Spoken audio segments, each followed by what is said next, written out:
So today we have something new, something different in front of us. Today this laptop came in for the issue of not accessing hard drive or SSD or M.2. So after opening it, I discovered that the M.2 connector is not good and I don't have it here to change. And also for the SATA connector, the nap that used to connect with it, it's missing. So after like trying to search for it in the market, it was difficult for me to have it.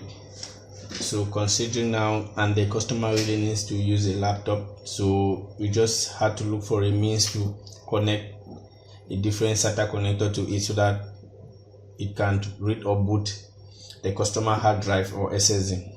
Because this one is not even having a CD-ROM that we can use a SATA to SATA CD-ROM connector that we can insert our SSD inside so that we can boot through the CD-ROM. But this one, there is no CD-ROM connector, and our M.2 slot is bad and we don't have the connector to change, and the NAP for the SSD is not available also in the market. So right now the only option for us is for us to connect our SATA to USB connector in a laptop, to connect this one with a laptop, because considering if you connect your SSD here and you connect it through your USB externally, it's going to boot, but you're not going to allow your hard drive outside. So we need to learn how we can connect or adapt this connector inside so that it's going to be inside a laptop to access our hard drive or our SSD. So today we are going to be needing the SATA to USB connector and a multimeter and soldering iron and lead for this one.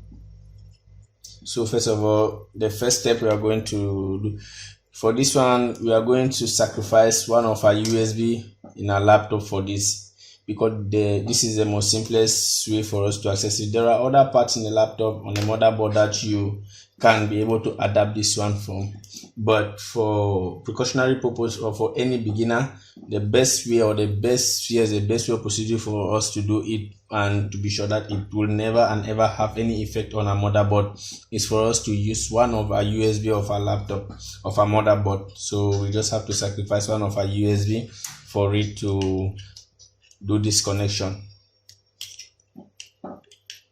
So first of all, you need to put on your laptop.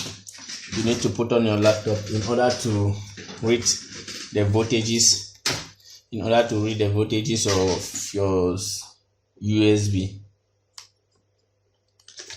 you have to turn your multimeter to your voltage like this.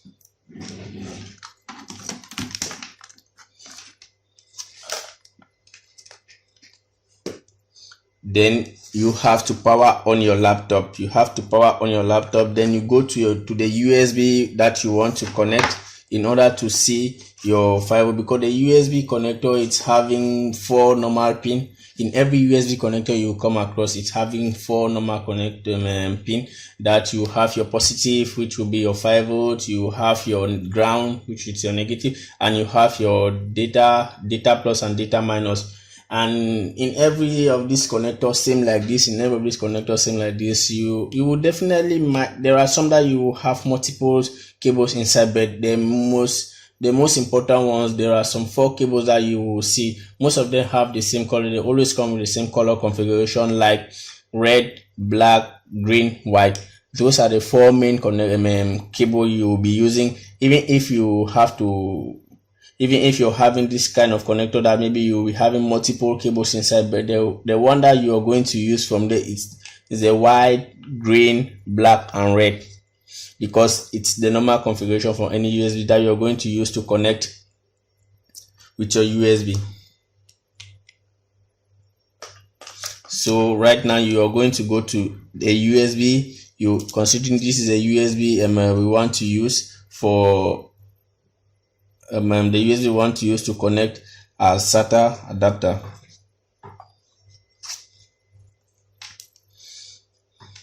So first of all, you will take your negative cable and touch it anywhere in your laptop, like any ground. Then you power on. in your laptop, any ground, then you power on your laptop. After powering on your laptop, you had to read. As you can see from 4 pins. Okay, you can see we have our 5 volt. We have our 5 volt, and this one nothing. If you have 5 volt from this other side, just know that the last pin of it is always a ground. If you have seen your 5 volt, know that the last pin of it is always a ground. And the next pin of it, after you have seen your 5 volt, the next pin of it is, it's always the white, which is the data negative. The data negative is always closer to the positive, which is a 5 volt, and the next pin of it is the green, which is a data positive.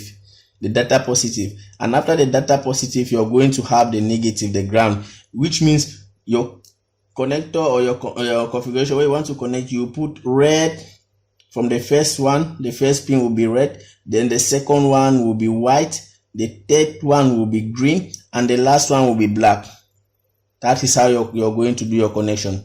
You connect the first one to be red, the second one, which is your data negative, which is white, you connect it here, and the third one will be your data positive, which is the green, and the last one is the negative port. So considering after we have been able to cut a SATA connector that we want to use like this, okay, after we have cut a SATA connector like this one, as you can see, as we earlier explained before, we have the green, the white, the black, and the red, and this one is a positive, which goes to the first pin, the positive, and this is the second pin. This is the second pin, the white, which is a data negative, and this is the third pin, the green, which is a data positive, and this is the fourth pin, the ground, that you're going to connect. Because if you come to every USB you will come across will always have 4 pins behind.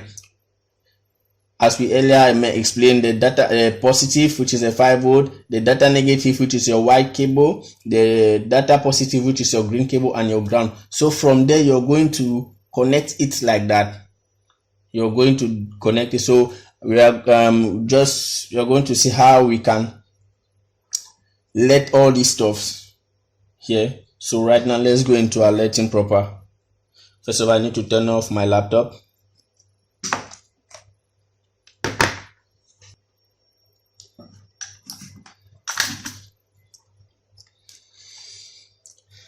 So after we are done with we are letting, like as we earlier explained, our red is a positive and our white is a data negative, which is a second pin, and our third pin is a green, which is a data positive, and the last one is ground. When doing your letting, make sure there is no contact between any of the cables. So right now we are done with our letting. The next step for us is to test our connection. For us to test. As you can see, our laptop is booting. This is how we are able to access our hard drive. After doing the connection, we test our hard drive and it has boot. This is our Windows here. We can do anything from here. So this is the most the simplest and basic procedure, that in case you have any issue that maybe the connector of your hard drive is having issue and your laptop maybe it's not accessing CD-ROM, that you can use a SATA CD-ROM SATA connector, in which you can put your hard drive or your SATA inside to do it. And maybe in fact, if you're having any issue that your SATA or your hard drive connector is not working well, so this is the most simplest and basic procedure in which you can use to create or form a different SATA connector of your laptop.